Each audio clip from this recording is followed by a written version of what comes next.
Sebelumnya, umur bumi dihitung oleh para ilmuwan dengan melihat perubahan permukaan laut atau waktu yang dibutuhkan bumi untuk mendinginkan suhu serta tingkat keasinan air laut.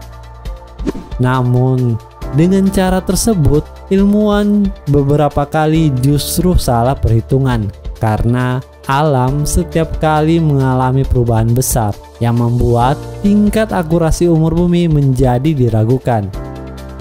Ada juga cara lain untuk menghitung umur bumi, yaitu dengan meneliti lempeng tektonik.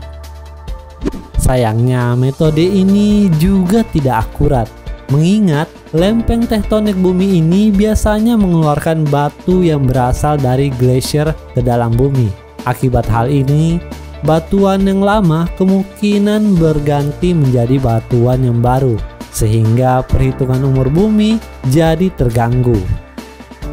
Barulah pada awal abad ke-20, cara baru menghitung umur bumi ditemukan oleh para ilmuwan.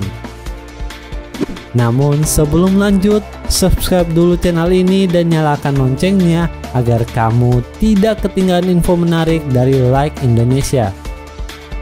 Cara baru menghitung umur bumi adalah dengan menggunakan penanggalan radiometrik yang biasanya digunakan untuk menghitung usia benda yang mengandung isotop radioaktif alami. Nah, dengan menghitung isotop radioaktif alami ini, para ilmuwan meneliti kuantitas awal unsur radioaktif dan berapa lama unsur ini ada sebelum akhirnya membusuk.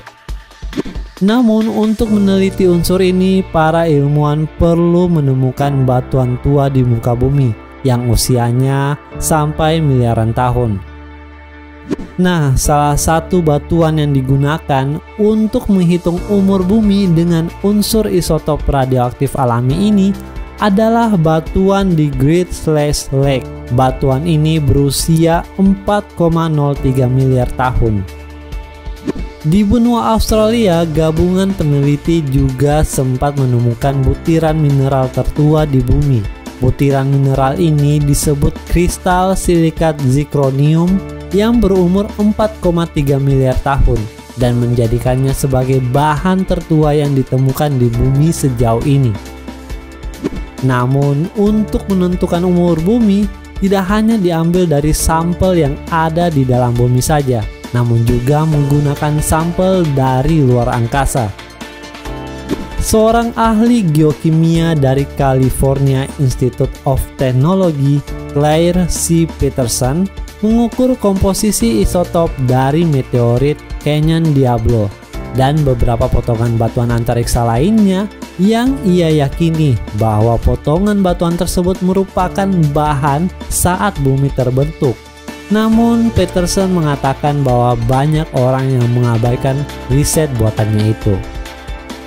Sementara itu, sampel dari bulan yang dibawa melalui misi Apollo dan Luna mengungkapkan juga usia bumi antara 4,4 miliar sampai 4,5 miliar tahun. Sebagian ilmuwan meyakini bahwa bulan terbentuk karena sebuah benda seukuran Mars menabrak bumi dan fragmen-fragmen dari bumi akibat tabrakan tersebut akhirnya menyatu menjadi bulan.